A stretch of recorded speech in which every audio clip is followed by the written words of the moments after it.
for having to have a check-up, really. The last time I went to the doctors was because Suzanne told me to get a wart checked.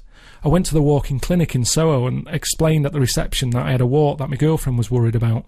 They sent me through to the nurse, who read on the note that I had a wart, and without even making eye contact, she asked me to drop my pants. She was sat down, I was stood up. She stared at me bits for a few moments and did that thing that people with glasses do, where they squint and then look over the top of the glasses as if she was studying a piece of art. "I'm having problems locating it," she said. "It's here on the side of my face." "Oh, OK, pull your pants up." She explained that most cases of warts in the Soho clinic were of a sexual nature. Anyway, she gave me some cream to put on it, and the wart fell off within a week, which, to be honest, made me glad that the wart wasn't on my knob. I suppose I should have queried her asking me to drop my pants, but I don't like questioning doctors, as I don't want to annoy them. Another reason I get nervous is because I hear too much about what can go wrong with the body. That's why I think having knowledge can be a bad thing. It can worry you. A mate's mate told me how someone he knew banged his head in a car crash. He survived it, he had no loss of memory or anything, but his brain went gay. Which is weird, because I've heard that banging your head makes you lose calories. And as most gays I see knocking about look like fitness freaks, their gayness might just be due to head banging the calories away. Again, just a theory. There was another story as well that I heard about this woman who had alien hand syndrome. This is where people with epilepsy have two halves of the brain separated to stop seizures happening. The woman who had this alien hand thing could still feel things with her hands, but she couldn't control one of them, so it ended up doing things of its own accord. Apparently she was a smoker, but the weird hand wasn't that happy with this, and used to grab the cigs from her mouth and throw them away before a normal hand could light them. She said it's the most annoying thing that could happen to anyone. But after thinking about it, I reckon having a leg that walked where you didn't want to go would be more annoying. As Joe did the final checks on the scanner, he told me how he had his eye on this new model of scanner called the fMRI. This new machine can actually see your thoughts take place and can show what thoughts go on where in your brain, whereas I was just having the normal MRI scan. I was glad about this, as I think it would be weird them knowing what was going on in my head. I had a similar experience when I worked at a recording studio where I made cassettes. This mind-reading woman had had some audio tapes made of her sort of explaining how to mind-read, and she turned up to collect them with a pet dog, but I hadn't finished doing them, so she asked if she could wait. I was about to think how much of a pain in the arse she was for not just popping back in 10 minutes when I thought, hang on, I can't do that, because she'll know what I was thinking. So I came up with a quick plan. I decided to think about dog food and sort of being happy running up and down a beach after a ball so that she would think she was picking up thoughts from a pet dog. Stressful day's work, that was. "Is there any danger involved?" I asked Joe. He said no, but then asked me to sign a consent form.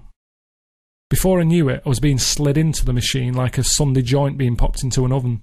I had a few little panic attacks whilst I was inside. I don't really like tight spaces or that feeling of being trapped. I can't even use sleeping bags because of that trapped feeling, and this was worse.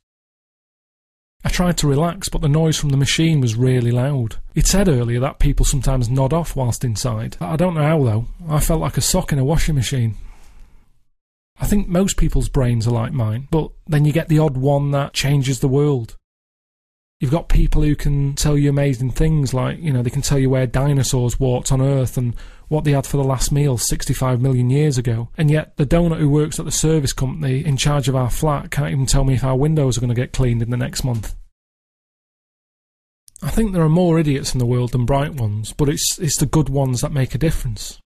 I still can't explain how gravity works, and yet Isaac Newton worked it out years ago. He came up with loads of other intelligent stuff as well, but everyone remembers the gravity theory because he came up with it while sat under a tree and an apple fell on his head. But fancy sitting under a tree that has apples falling off it. It just goes to show he might have been good with maths, but he had no common sense. Same goes for Archimedes. He came up with loads of theories, but he's mainly known for running down the street naked shouting Eureka after coming up with a good idea in the bath. I think it's harder to come up with ideas and solutions now. If these people were around today, they'd struggle. Newton wouldn't be allowed to sit under an apple tree because there'd probably be a keep off the grass sign, or apple trees would have fences round them to stop people nicking the apples. And Archimedes wouldn't have a bath due to a water shortage. He'd probably be advised to take a shower because it's better for the environment. And as for running down the street naked, well, he'd be banged up for that. Things have changed. 14 minutes later, the scan was over. Joe came in and pulled me out of the machine and removed the cage from around my head. I felt like a magician's assistant who had just been cut in half and then put back together again. Hugo brought up the images of my brain on his computer. It was weird to see it.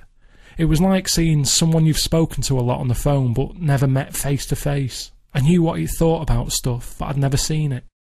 I thought it was quite a good-looking brain, really, but maybe I thought this because it belongs to me. It's like when people have a baby scan and the owners think it's beautiful when, to other people, it just looks like a frog. Hugo told me it's important to keep the brain healthy by keeping it active and eating well. Omega-3 fats are good for the brain, he said. When I got home, I looked online to see which foods contain this stuff. I found that it's in walnuts. My brain doesn't like walnuts. A sample chapter from Karlology, the new book from Carl Pilkington, out now.